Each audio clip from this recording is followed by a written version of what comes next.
हमने कल कुछ टेक्निक्स का जिक्र किया था इसके कैपिटल के बजटिंग में, जो शुरू में लिखा हुआ है वो सारा वही है जो मैं आपसे बयान कर चुका हूँ। शाहरुख बेटे, हाँ मुझे कोई याद आ गया है और बहुत अच्छे से याद आ गया है, तो कभी मिलेगा तो बताऊंगा मुझे कौन याद आ गया।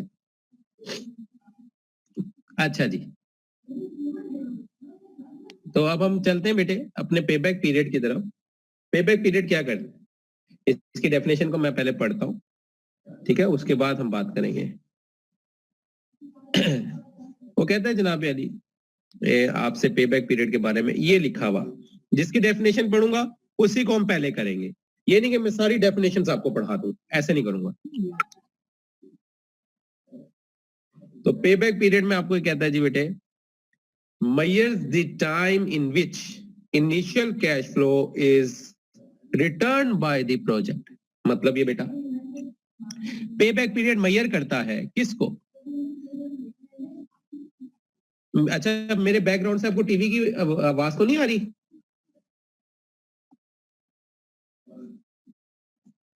नो सर, नहीं आ रही आवाज आपकी। बस ठीक। आप टीवी अच्छा की नहीं सर, बिल्कुल नहीं आ रही। चलो ओके बेटा, तो पेबैक पीरियड मेजर्स करता है टाइम लेंथ को, टाइम को, किस टाइम को? रिकवरी टाइम को। रिकवरी टाइम किस हवाले से?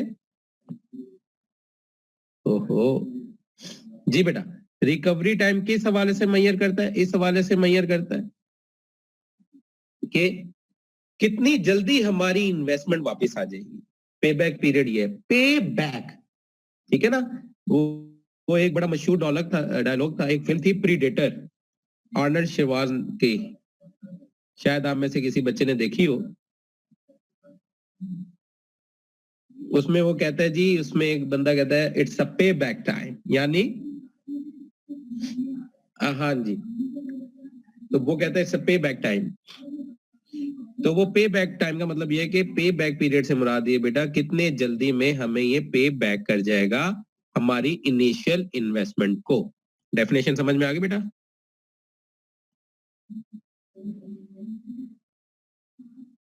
मतलब ये, आपने आज इन्वेस्टमेंट की बेटा $100 की, बिलफर्ज आज इन्वेस्टमेंट करते हो आप $100 की, और ये आपने इन्वेस्टमेंट कर दी, वेरी गुड। उसके बाद आपसे कहता है कि 1 साल बाद आपको $50 मिल जाएंगे इनफ्लो के सूरत में, 2 साल बाद $50 मिल जाएंगे, तीसरे साल में आपको $70 मिल जाएंगे, और ये 3 साल का प्रोजेक्ट है। आपको पता है ये कितने अरसे में पे बैक करा? आपको कोई बता सकता है?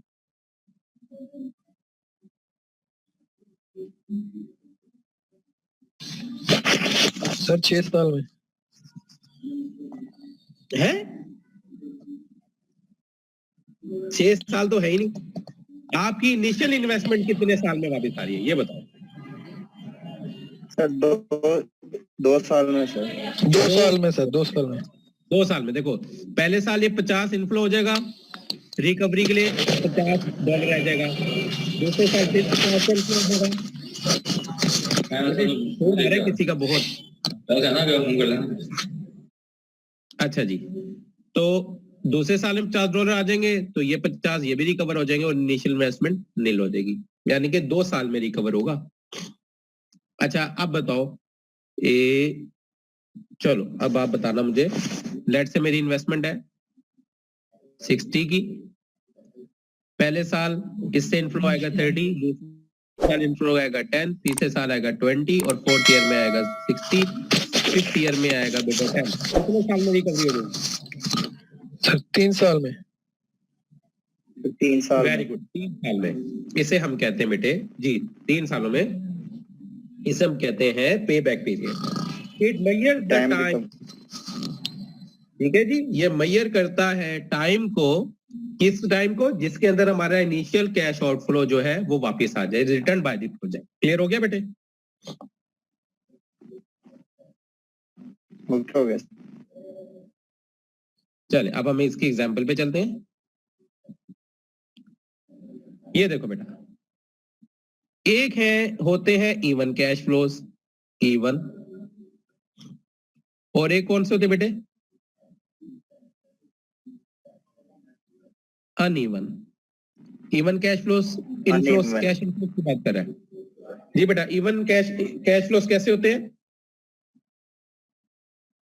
जो पूरे प्रोजेक्ट में सेम रहते हैं। मतलब आपने $100 लगाया, आज 1 साल बाद आपको $30 आएंगे, दूसरे साल भी 30 आएंगे और आपको 7 साल तक $30 आते रहेंगे। तो हम इसे कहते हैं ये इवन कैश इनफ्लोज है। क्लियर होगी बात जी?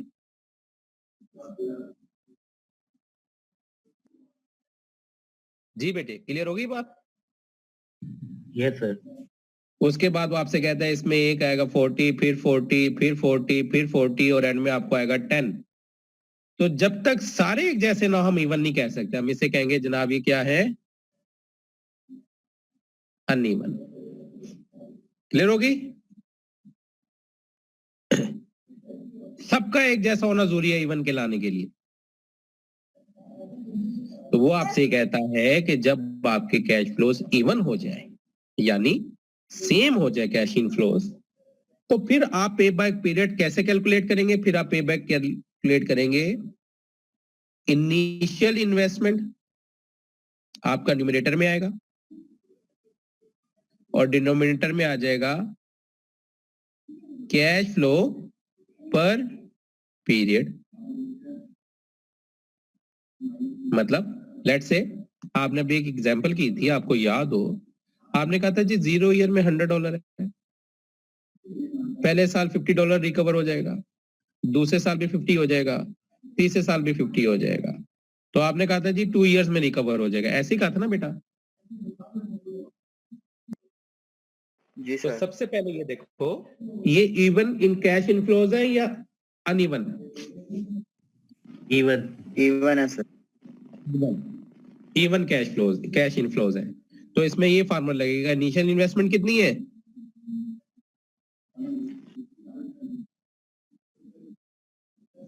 और कैश फ्लो पर पीरियड क्या आ रहा है हमारे पास? तो आंसर में क्या आया बेटे? 2 इयर्स। ऐसी ना बेटा?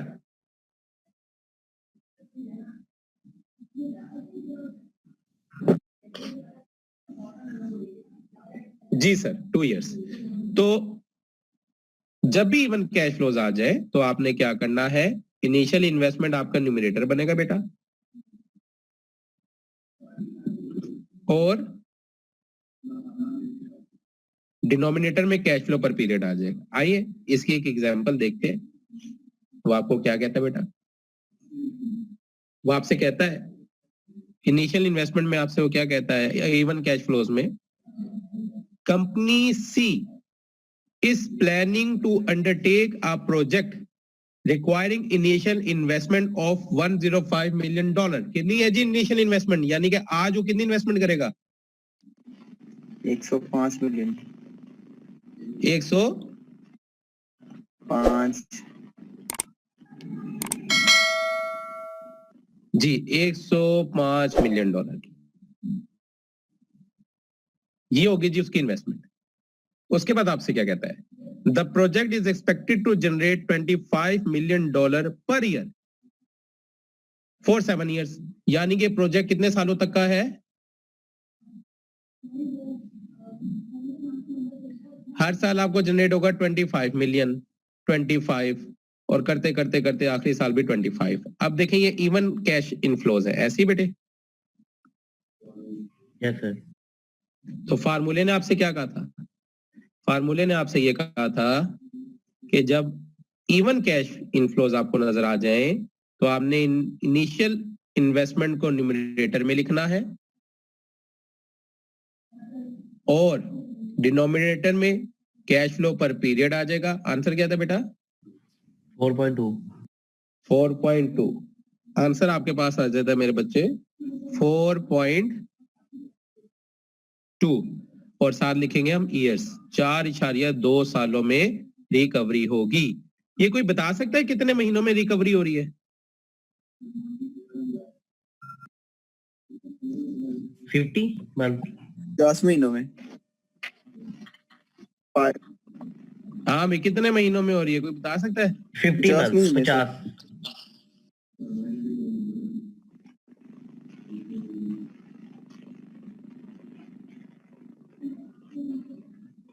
50 महीनों में। कितने बच्चे जो कहते हैं 50 महीनों में हो रही है? सब यही कहते हैं भाई 50 महीनों में हो रही है।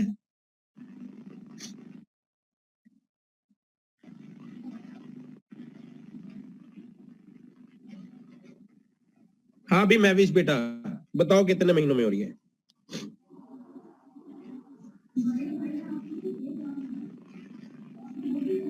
जी महविश बच्चे, बताओ कितने महीनों में हो रही है?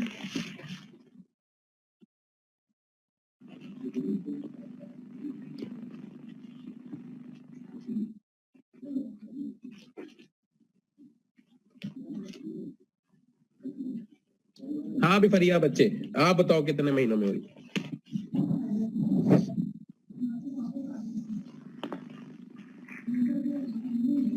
सर 50 महीने 14 दिन। 50 महीने 14 दिन, वेरी गुड जी। दूसरे लफ्जों में ये 50 इशारिया, बल्कि 50 महीने 12 दिन होंगे बेटा, मेरा दाता ख्याल है। 50.4 आ रहा है। 50.4 आएगा सर। हाँ तो फिर 50 50.4 महीने 12 दिन हुए हैं। कैसे देखें जी जरा, चलो देखते हैं जी। पहले तो आप एक बात क्लियर करो बेटा। अच्छा जी 4.2 आपके पास आंसर आया, चलो जी आ जाओ। ये 4.2 इयर्स आपके पास आंसर आ गया। मैंने कहा मंथ में कितने हैं, सीधी कहानी आपने ये करनी है, 4.2 मल्टीप्लाई बाय 12, क्या आंसर आता है? 50.4। ये 50.4 मंथ्स में आएगा आंसर। क्लियर होगी बात ये?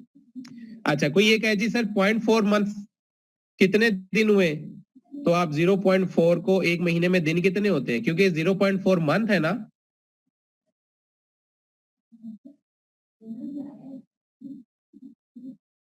तो मैं कह सकता हूं ना जी 50 महीने 12 दिन, कह सकता हूँ कि नहीं कह सकता? Yes sir. तो ये 50 महीने नहीं हो सकते थे, कैसे? देखो ये जो 4.2 कहा था ना आपने इसको 48 का और इसे 2 कह दिया। 0.2 कतन मतलब नहीं है कि 2 महीने है। 0.2 ईयर का बिल्कुल मतलब नहीं होता 2 महीने। कैसे? तो इस तरह बेटा, जैसे 0.5 ईयर को कभी कहा है ये 5 महीने,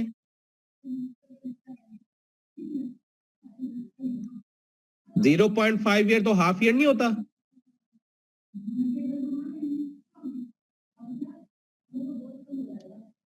है भाई, 0.5 ईयर हाफ ईयर नहीं होता। जी सर ऐसे ही है। तो हाफ ईयर में कितने महीने होते हैं? 6 महीने होते हैं।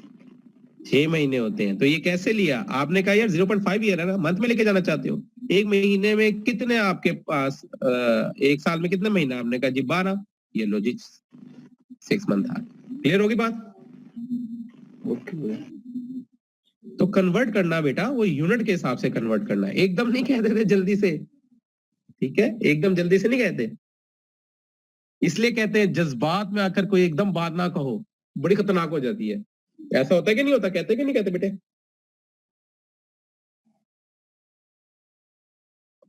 अच्छा जी, तो ये हो गए जी इवन कैश फ्लोज की कहानी। 50 मंथ्स 12 डेज होंगे मेरे बच्चे। अहमद हसन आओ जी, अब चलते आगे। अनइवन कैश फ्लोज, ये बड़े मजे के होते हैं। अनइवन कैश फ्लोज बहुत मजे के होते हैं। Company C is planning to undertake another project, एक और प्रोजेक्ट वो लेना चाहती है आपसे, ये प्लानिंग वो कर रही है। इनिशियल इन्वेस्टमेंट ऑफ $50 मिलियन, जो इनिशियल इन्वेस्टमेंट है बेटा वो $50 मिलियन की है। फिर आपसे वो कहती है is expected to generate $10 million year 1, 13 million year 2, 16 million year 3, 19 million year 4 and 22 million in year 5। साफ जाहिर है कि कैश इनफ्लोज जितने आ रहे हैं वो अनइवन है। ये बात क्लियर है बेटे?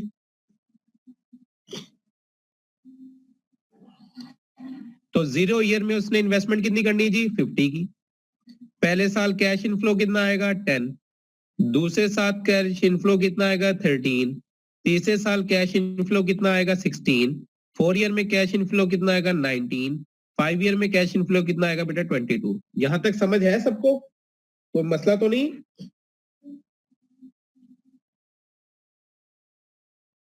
जी बच्चों,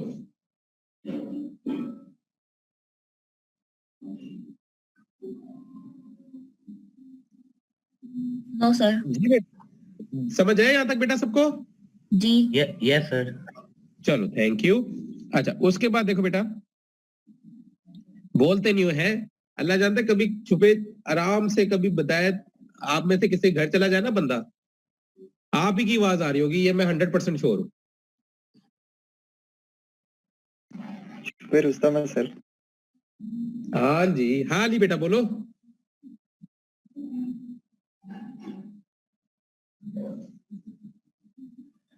घर में तो ऐसे चै चै करके लगाई होगी ना तुमने, मुझे जैसे पता नहीं है। घर में तो बकायदा ये कहते होंगे, ओ कभी चुप भी हो जाया कर। यस सर, ये हकीकत है। हाँ जी, ये हकीकत है, देखे।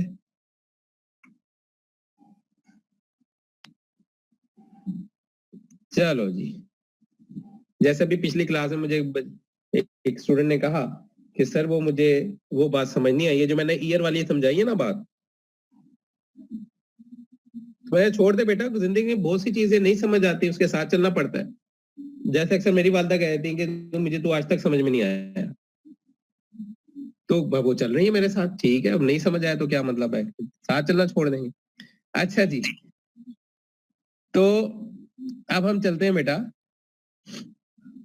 कि ये जो थर्ड कॉलम है ये कैसे बना है, ये क्या कहना चाह रहा है? ये बेसिकली आपको शो करा रहा है क्यूमुलेटिव कैश फ्लो, मतलब पहले साल इन्वेस्टमेंट करोगे 50 की, तो पहले साल तो कुछ रिकवरी नहीं होगी, उसी दिन तो रिकवरी नहीं है। लो जी, एक साल गुजर गया, आपको कितना कैश इनफ्लो आ रहा है बेटा? 10 का। Yes sir. जी सर 10। कितने रह गए रिकवर होने के लिए? 40। 40। उसके बाद कितना आ रहा है? 13 का। कितना रह गया रिकवर होने के लिए? 27। समझ आ गया कैसे बना? 27। समझ जी आ गया सर। में बच्चे? अच्छा Yes, उसके sir. बाद देखो, हाँ अली बेटा बोलो। जी सर ये समझ गए। अच्छा ठीक हो गया। उसके बाद देखो बेटे 3 में आ जाओ। अच्छा अब ये आपको सारा कॉलम समझ में आ गया ना सारा कॉलम? हमने कहा लो जी, पहले साल रिकवरी नहीं हो रही, दूसरे साल भी रिकवरी नहीं हो रही, तीसरे साल भी रिकवरी नहीं हो रही, लेकिन 4th ईयर में जाके रिकवर तो हो जाएगा, लेकिन जो रिकवर होने वाली अमाउंट है वो कम है और जो रिकवर हो रहा है वो ज्यादा है। ऐसी है ना बेटा? Yes sir. तो हम जब इस स्टेज पर पहुंच जाए, ये गौर से सुनना, इस स्टेज पर पहुंच जाए जिस साल रिकवरी वाली होने वाली अमाउंट कम रह जाए और उससे अगले साल इनफ्लो ज्यादा हो रहा हो, तो उस साल का, उस वक्त का ईयर फौरन लिख लेते हैं 3 प्लस जो रिकवर होना रह गया है वो लिखा जाएगा, डिवाइड जो अगले साल इनफ्लो आ रहा है उसको लिखा जाएगा, तो ये टोटल बन जाएगा 3.58। यानी दोबारा सुन लो कि जब हम ऐसी स्टेज पर पहुंच जाए कि रिकवर होने वाली अमाउंट कम रह जाए, लेकिन रिकवरी पूरी ना हुई उस साल, लेकिन अगले साल इनफ्लो ज्यादा आ रहा हो, तो फिर हम क्या करते हैं कि जनाब जिस साल इनफ्लो ज्यादा आ रहा हो उससे एक साल पहले का साल लिख लो, प्लस जो रिकवर अमाउंट रह जाए वो लिखो, डिवाइड कर दो 19 से, तो जो आपके पास आएगा हम इसे कहेंगे ये हमारा क्या आ गया मेरे बच्चों? Payback period 3.58 years uneven cash flows का। अब हम एक एग्जांपल करते हैं, उस एग्जांपल को आप लोग मुझे बताओगे, मैं नहीं बताऊंगा। लेट्स से बेटा $100 इन्वेस्टमेंट मैंने कर दी, $100 की मैंने, ये लो जी $100 की मैंने इन्वेस्टमेंट कर दी, फिर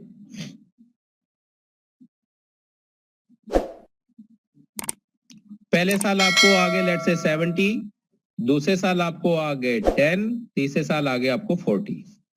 अब आप कैसे बनाओगे इसका क्यूमुलेटिव कैश फ्लो? आप ये कहोगे जनाब अली कि पहले साल मेरी रिकवरी रह जाएगी 30 की, ऐसी है ना बेटा?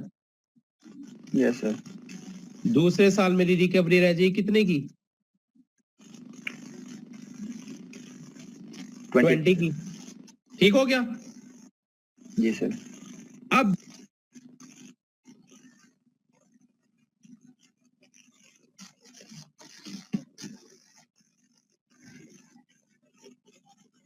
Two plus 10 divided by 40।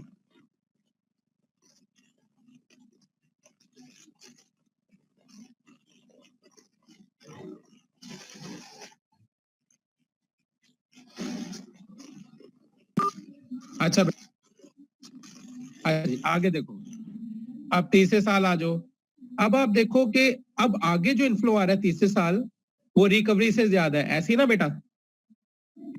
Yes sir. तो इसका मतलब ये हुआ कि जब ऐसा इनफ्लो आ जाए जो रिकवरी से ज्यादा हो तो उससे पिछला साल ले लेना है, यानी कि 2 प्लस जो रिकवरी रह गई है वो लिखो, डिवाइड कर दो अगले साल का इनफ्लो। क्लियर होगी बात ही बेटा? जी सर। तो आ जाएगा 2.5 ईयर्स। सर ये दोबारा बता रहे, समझ नहीं आई। जी बच्चे, सर ये समझ नहीं आई, ये 2 प्लस जो आपने कहा है कि ये जब कैश फ्लो ज्यादा आ जाए। हाँ ये अब 40 गौर से आया। सुनना। आपका नाम?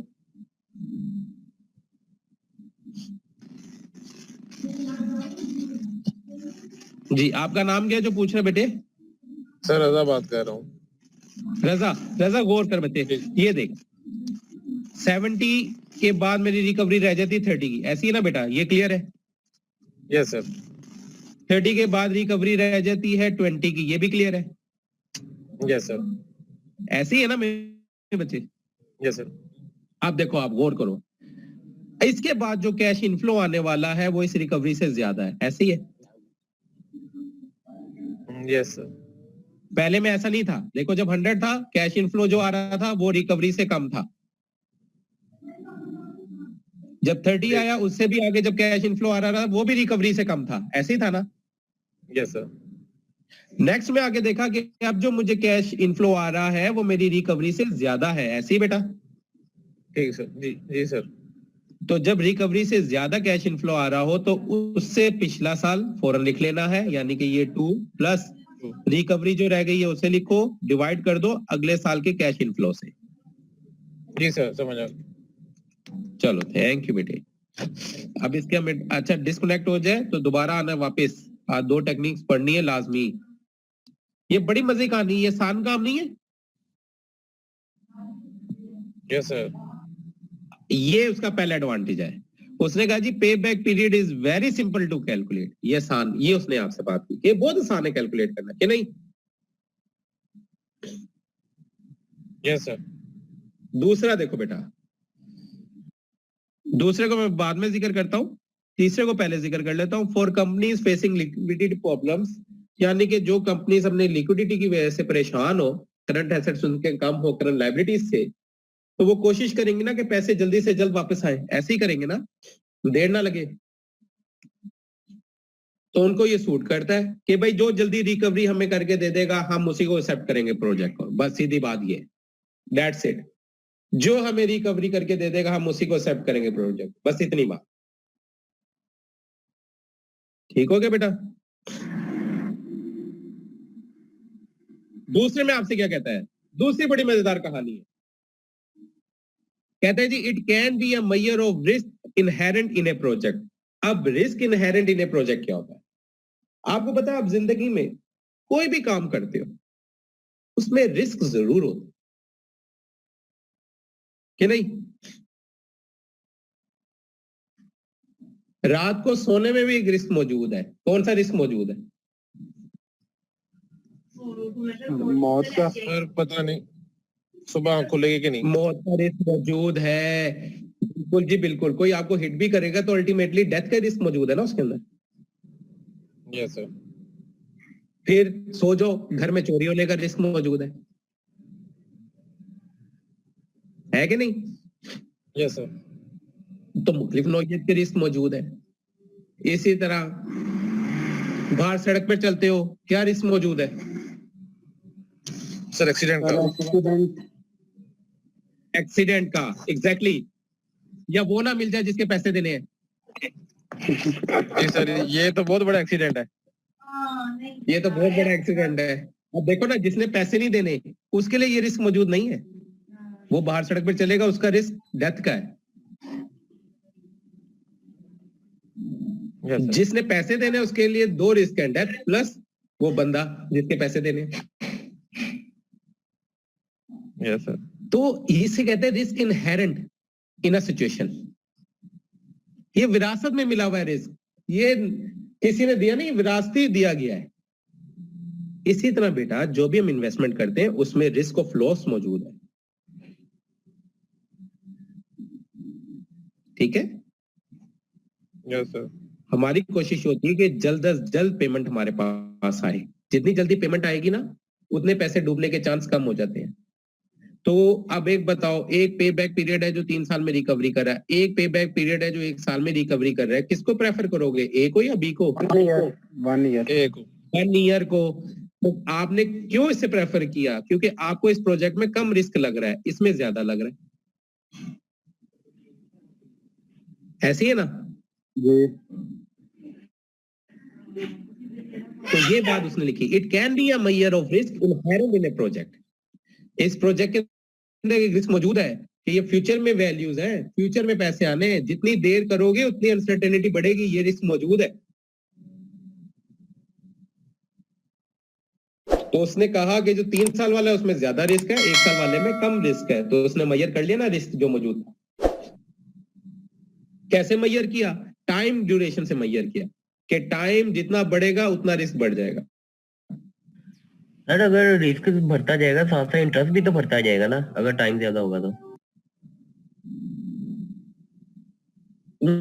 आई गॉट योर पॉइंट बेटा, मुझे समझ आ गई है जो आप कहना चाह रहे हो। वो ये कहना चाह रहे हैं कि इस पर कि टाइम जैसे जैसे बढ़ता है उस तरह जो है, क्या कह रहा था मैं तो भूल गया क्या कह रहा था ये। उसकी वैल्यू कहते बढ़ती हैं रहती है, यानी कि interest भी तो इंटरेस्ट का बढ़ता रेट बढ़ता रहता है। नहीं, हाँ ये बात है ना तुम्हारी, वो ये है कि टाइम बढ़ना, हमें पैसे आने हैं, हमने देने नहीं किसी को बेटा। हमने इन्वेस्टमेंट की है, आगे जाके पता नहीं क्या सिचुएशन बने, एकदम वर्स्ट कंडीशन में ना चली जाए इकोनॉमी। किसे पता था ये कोरोना आ जाएगा और ये हालात हो जाएंगे। तो रिस्क इनहेरेंट क्या होता है मौजूद, उसमें ये होता है बेटा कि आपकी जो भी इन्वेस्टमेंट होगी उस इन्वेस्टमेंट के अंदर रिस्क ये मौजूद होता है कि आपकी पेमेंट ना रुक जाए, जाया ना हो जाए, ये रिस्क मौजूद है। कुछ लोगों को फायदा भी बहुत हो जाता है। समझ आ गई बेटे? Yes sir. अच्छा जी, उसके बाद आपको डिसएडवांटेज कहता है, पे back period does not consider the into an account the time value of money. देखिए उसने कोई डिस्काउंटिंग की है? उसको कंसीडर ही नहीं किया उसने टाइम वैल्यू ऑफ मनी को। ये पे बैक पीरियड का एक ड्रॉबैक है कि वक्त के साथ वैल्यू में कमी आती है, उसको कंसीडर ही नहीं करना, नहीं कर रहा ना। नो। अच्छा, यहां पर ये जो बात लिखी है इतनी सीधी नहीं है, ये इतनी सीधी बात नहीं है जितने सीधे लफ्जों में मैंने आपसे कह दिया है। तो इसलिए मैं हमेशा दुआएं करता हूँ, बस इतना याद रखो कि टाइम वैल्यू मनी कंसीडर नहीं करता। मैं हमेशा दुआ ये करता हूँ कि नेक्स्ट सब्जेक्ट मुझे आप लोगों का मिल गया ना और फिजिकल क्लासेस मिल जाए, तो ये मैं सारा डिटेल में समझाऊं आपको कि देखो ये सिर्फ इतना कहना काफी नहीं होता कि टाइम वैल्यू मनी को कंसीडर नहीं करता। नुकसान क्या होता है एक्चुअली में अगर इसे कंसीडर ना किया जाए।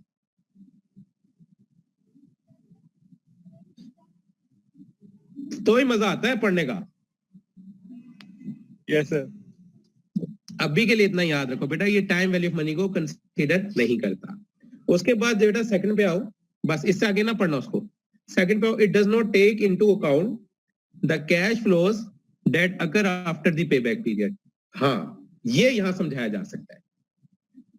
ये इस चीज को अकाउंट फॉर ही नहीं करता। अकाउंट फॉर का मतलब पता क्या होता है? इसका मतलब ये होता है, जैसे आप लोग सादा लफ्जों में नहीं कहते यार ये तो मुझे कुछ समझते ही नहीं, ऐसे ही कहते हो ना। Yes sir. एक डायलॉग होता है हमारी फैमिलीज में या दोस्तों में, ये तो किसी गिनती में भी नहीं आता, ऐसे ही है।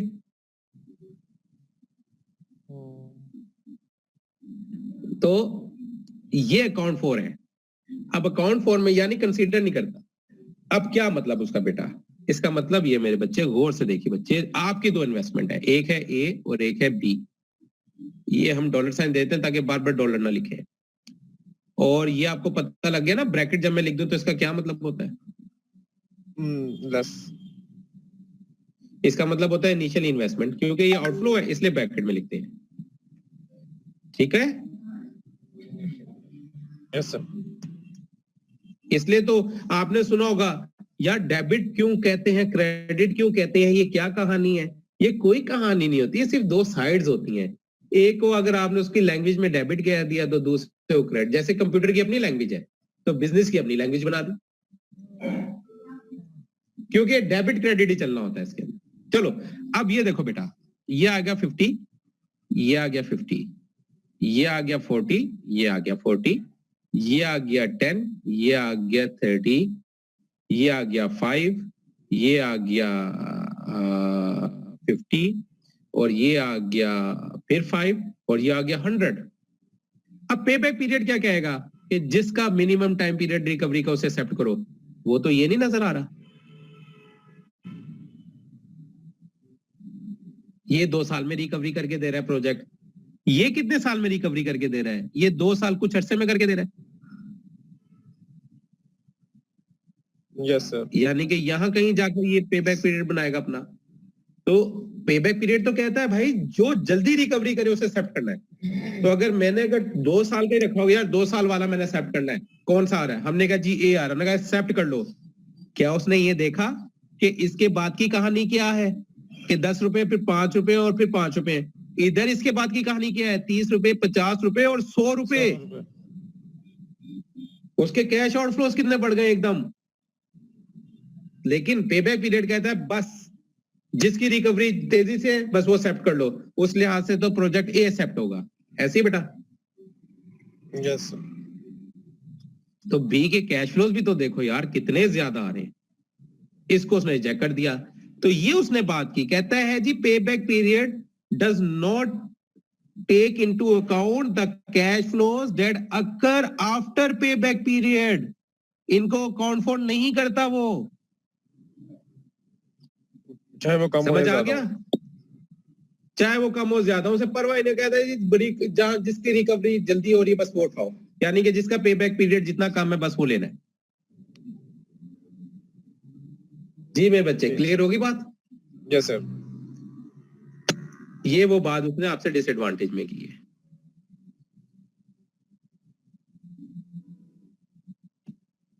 ठीक। ठीक है। Yes sir. Time value of money को कंसीडर नहीं करता से मुराद ये होती है मेरे बच्चे, इनिशियल इन्वेस्टमेंट के ऊपर कुछ कॉस्ट है वो पे करनी है, उसको तो आपने कंसीडर ही नहीं किया। उसको कंसीडर करता है डिस्काउंटेड पे बैक पीरियड।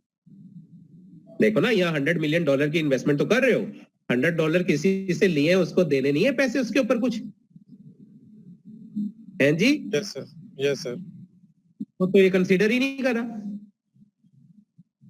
कि यार मैंने कुछ पैसे भी देने हैं। या $50 मिलियन की इन्वेस्टमेंट हो रही है, ये कंसीडर किया है कि यार कुछ पैसे भी देने पड़ेंगे।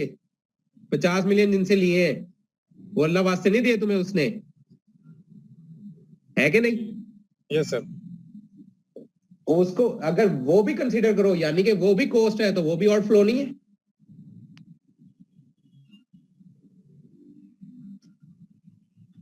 तो उसको कंसीडर करता है डिस्काउंटेड। ये मैंने इसलिए हिंट दे दिया, कोई सोचना चाहे तो सोच ले।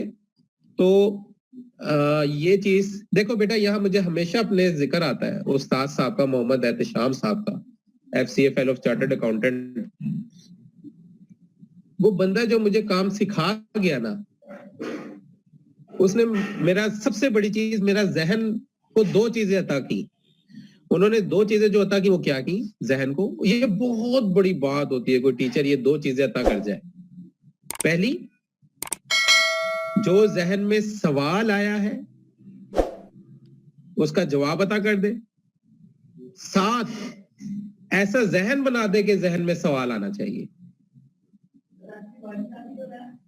तो ये बहुत बड़ी काबिल टीचर की जो होती है ना निशानी होती है कि एक तो जहन बना दे कि जहन में सवाल कैसा आना चाहिए, कि जहन को सवाल करने वाला बना दे और जहन को सवाल करने वाला साथ ही उसके जवाब को खुद पहले ढूंढने की वो जहन कोशिश करे, यानी कि जहन पर प्रेशर डाले, इंटरेस्ट पैदा कर दे। और दूसरी बात वो ये मुझे चले गए कि जब सवाल बनाते कैसे हैं और सवाल के जवाब को ढूंढते कैसे हैं।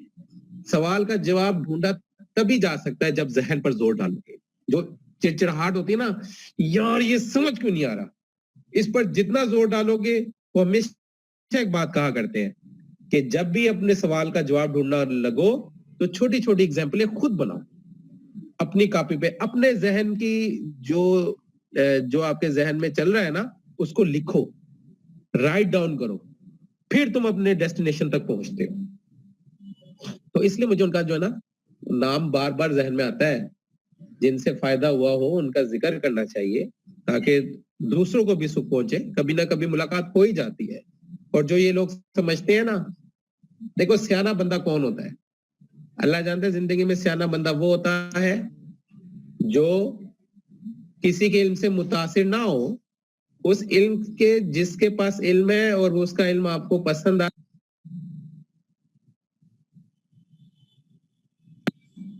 असाते इल्म, उससे ये पूछा जाए ये इल्म तुमने कहां से सीखा। तो इल्म वाले का पता कैसे चलता है कि जो इल्म वो बयान कर रहा होता है, साथ ही अंदर का चोर बोलता है कि यार तेरी क्या बात है, तो उस चोर को चुप कराया जाए और फौरन वो कहे, खुद बता दे कि ये मेरा इल्म नहीं है, ये मुझे फलां शख्स ने सिखाया था। ये बड़े इल्म की बात है।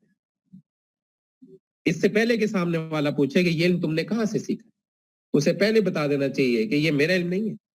अगर तुम्हें इसमें कुछ मुतासिर होने की बात नजर आई है तो ये मेरा इल्म नहीं है, ये मुझे जिसने सिखाया उनका नाम ये है, फलां जगह पर होते हैं। अल्लाह जानता है इससे आपकी इज्जत में इजाफा होगा। अच्छा बेटा, तो ये हमारा हो गया पे बैक पीरियड। अब हम दूसरी क्लास की तरफ बढ़ रहे हैं, ये डिसकंटिन्यू होने लगी है, तो दूसरी क्लास में वापस आओ। वो 10 मिनट का काम है, जिसको पे बैक पीरियड समझ आ गया ना, उसे डिस्काउंटेड पे बैक पीरियड भी समझ आ गया। तो हम कहां पर थे, हम डिस्काउंटेड पे बैक पीरियड पे। लो जी, ये आगे एग्जांपल आपके सामने। ये थोड़ा सा आप लोगों के साथ इसलिए इस तरह बात करते हैं ताकि फेमिलियरिटी रहे, आपको समझने में आसानी हो जाएगी। An initial investment of 2324000 is expected to generate $600 per year for 6 years. Initial investment कितनी बेटा? 2324000 और वो कितना जनरेट करके देगा आपको? 600,000 पर ईयर, यानी कि 6 साल में वो आपको 36 लाख करके देगा। ऐसी बेटा 36 लाख। हाँ, क्योंकि हर साल 6 लाख रुपए। Calculate the discounted pay back period of the investment if the discount rate is 11%। कहता है जी आप कैलकुलेट करें डिस्काउंटेड पे बैक पीरियड। दूसरे लफ्जों में आप कंसीडर करेंगे आप कॉस्ट ऑफ कैपिटल को। इसका मतलब ये होता है कि आपको ये 2 3 2 4 और ये 000 जो वैल्यू मिली है, ये अल्लाह वास्ते तुम्हें नहीं दी गई, इसके ऊपर तुमने पेमेंट भी करनी है कॉस्ट के नाम से, cost of capital, cost of debt. समझ आ गया बेटा? Yes sir. बस इतना याद रखो। इसे कर, ठीक है, इसे करते कैसे हैं तो वो आपको फिर हम इंशाल्लाह कोई काम सिखा देंगे कि कैसे करते हैं। अच्छा बेटा देखो, ईयर 0 है, फिर 1 2 3 4 5 6। अच्छा उसके बाद देखो उसने 2324000 इनिशियल इन्वेस्टमेंट नेगेटिव शो की है, चाहे ब्रैकेट में शो कर लो चाहे माइनस शो कर लो, वो है ये वाली, ये ठीक हो गया। उसके बाद हर साल कैश इनफ्लोज है 600,000 वो उसने ये दे दिया आपको। यहां तक आप सबको समझ में आ गया। उसके बाद उसने प्रेजेंट वैल्यू फैक्टर आपको दिया हुआ है, ये आपकी मर्जी है, लगाना चाहते हैं लगाएं, आप नहीं लगाना चाहते ना लगाएं, यानी कि इससे मल्टीप्लाई करते जाओगे ये वाला कॉलम बनता जाएगा। तो हमें डिस्काउंटिंग आती है बेटा। डिस्काउंटिंग कैसे करते हैं हमें पता है। अगर हम 600,000 पहले साल जो डिस्काउंटिंग है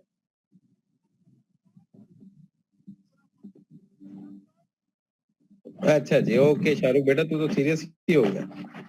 ये आ गया 600,000, डिवाइड कर दोगे 1.11 से, 11% कॉस्ट ऑफ कैपिटल है। ये देखो डिस्काउंटेड 11% दिया हुआ है, तो हमें आता है डिस्काउंट करना, यानी कि जो भी वैल्यू हो फ्यूचर में आए उसे डिवाइड कर दो 1+R से। क्लियर होगी बेटा ये बात? तो जब आप 600,000 को 1+R से डिवाइड करोगे मेरे बेटा, ये 600,000 है ना, इसे डिवाइड करोगे जब 1.11 से, तो ये आंसर आ जाएगा। फिर 600 को डिवाइड करोगे स्क्वायर से, तो ये नीचे वाला आंसर आ जाएगा। फिर क्यूब से, तो फिर ये समझ आ गया कॉलम कैसे बना हुआ है? ठीक है सर ये जरा जी बेटा। दोबारा बता दें, ये स्क्वायर वाला क्यूब वाला। वो ये डिस्काउंट करना है ना बेटा इनको, ये जो फ्यूचर में कैश फ्लोज आने हैं। हम करते नहीं थे कि future value present value calculate करनी तो 1+R से डिवाइड। जी जी सर। ये वही कर रहा है। अब हमारी फ्यूचर वैल्यू क्या है? 1 साल बाद 6 लाख रुपए आएंगे, तो 1+R। अब 1+R क्या है? 11%, 11%। तो 1.11 हो गया। क्लियर होगी बात ये? 1.11। Yes sir. उसके बाद 2 साल बाद, दूसरे साल के बाद भी 6 लाख आएंगे, तो स्क्वायर से डिवाइड करना पड़ेगा।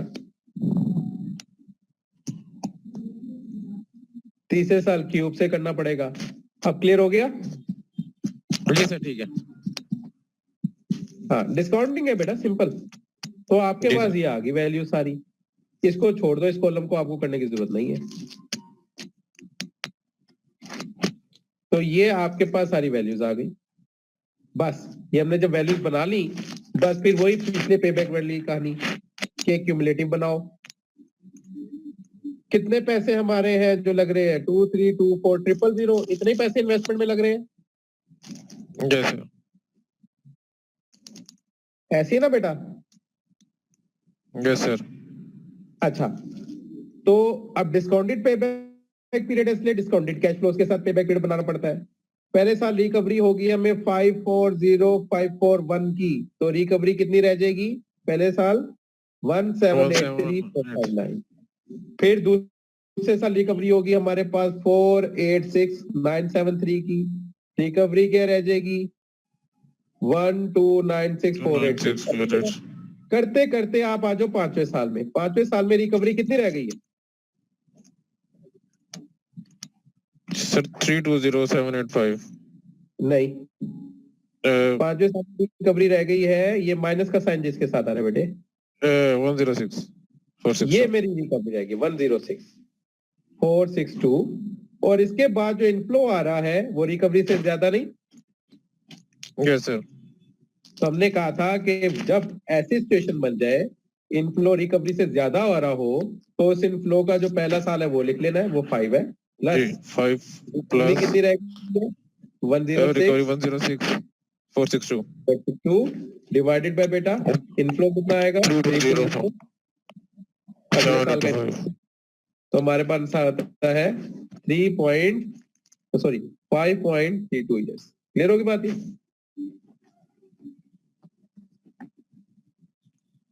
जी बच्चों, समझ में आ गया?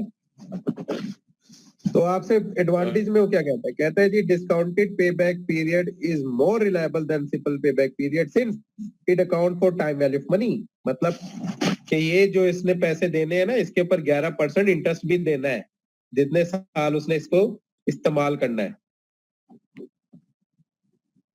ठीक होगी बात जी? समझ आ गई? सर ये जरा रिपीट कर दें। सर एक क्वेश्चन था मेरा। हेलो, दो पूछ मेरे बच्चे।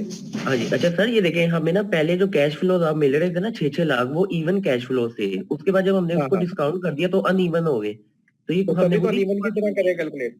ठीक हो गया, यानी ठीक कि हो गया खुद बेटा? करने पड़ेंगे। ठीक हो गया, ओके। हाँ, ये खुद करने पड़ेंगे। ठीक है, मैं नहीं करके दूंगा यस पेपर में, सर, ये खुद यस करने सर, ओके, पड़ेंगे। ठीक हो गया। ठीक हो गया जी। अच्छा जी, जो मैंने बात की थी अभी, मुझसे किसने पूछा था कि सर वो बताइएगा दोबारा, जो आपने कहा 11% पे करना पड़ेगा।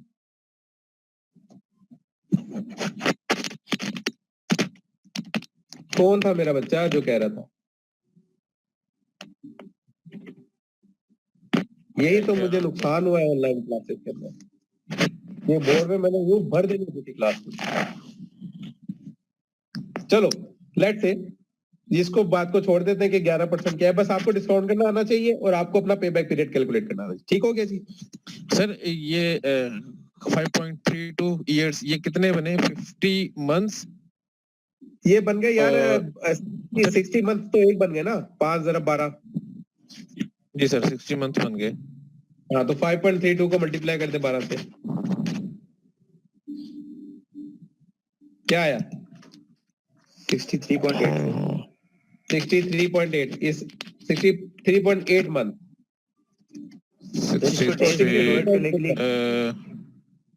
और अगर दिन में लेके जाना चाहते हो इस 0.8 को मल्टीप्लाई कर दो 30, 63 महीने इतने दिन।